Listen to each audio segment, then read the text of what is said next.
রচনা ব্যানার্জিকে কিভাবে কল্যাণ ব্যানার্জি ধুয়ে দিল একটু শুনুন।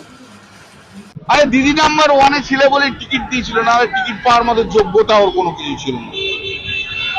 একটু অভিনেত্রী বলেই মানুষের এত ভিড় হয়েছিল।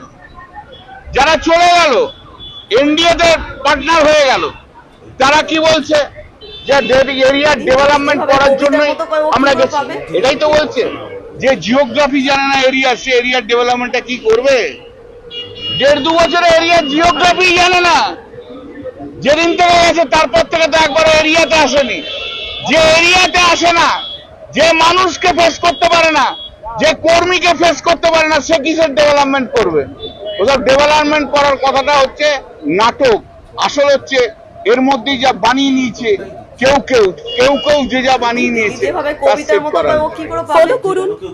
দিদি নম্বর ওয়ানে অ্যাঙ্কারিং করতো সেলিব্রিটি রচনা দি, তাই তৃণমূলের টিকিট পেয়েছিল। আর টিকিটে জেতার পর আর চেনে না এখন তৃণমূলকে। দিব্যি কি সুন্দর এনডিএতে গিয়ে যোগদান করেছে। যোগদানের পর বলছে তৃণমূল যে চোর ছিল আমি জানতামই না। বুঝতে পারছেন কিরকম পাল্টিবাজ মহিলা।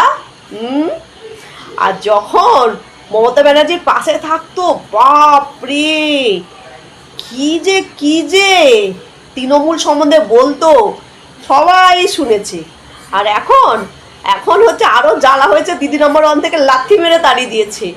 তাই এখন আর মাথার ঠিক নেই, ভুল ভাল বকে যাচ্ছে। যখন জিতেছিল তখন কোনো কাজও করেনি, একবার গিয়ে ওই জায়গাটা গিয়ে দেখেও নি। আর এখন বলছে এনডিএ যোগদান করার পর আমরা ডেভেলপমেন্টের জন্য যোগদান করেছি। বলছি পাল্টিবাজ মহিলা গিরগিটির মতো রং চেঞ্জ করেছে। আমরা হচ্ছে কাজ করব। বাবা, সেলিব্রিটিরা কি কাজ করে সবাই জানে।